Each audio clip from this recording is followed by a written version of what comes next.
Düştüm belaya, kurşun attık havaya. Sorduk hepiniz, tapıyorsunuz paraya. Eski siktirdin yeni piyasa içinde oluyor be kazan. Yaramaz yarasalara piyasam yasak. Şarkı yapıp da level atlasak mı be? Eskilerim kovalıyor yenilerimi, bubuk için yerken senelerimi. Düştüğümde aramadı birileri hiç, kalkınca kıracağım o çenelerini.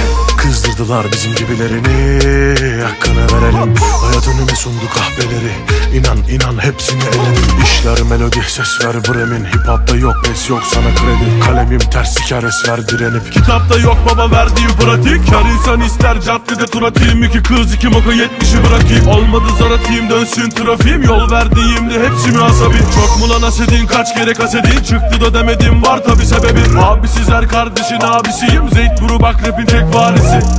Düştüm belaya, kurşun attık havaya. Girme yalana, gireceksin oraya. Sorduk hepiniz, tapıyorsunuz paraya.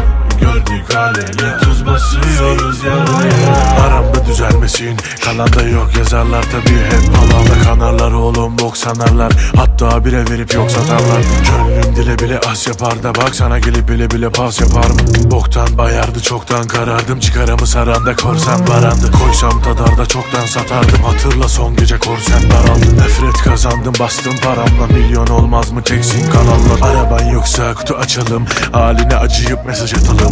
Biladerim soğuksa kaçalım. Esnaf bitmiş bire kaçamam. Bu kurstan muaf deli kaşarı. Memleket Erzurum deli kaçarım. Adam olacaksan para saçalım. Zeyt maziden beri façalı. Düştüm belaya, kurşun attık havaya. Girme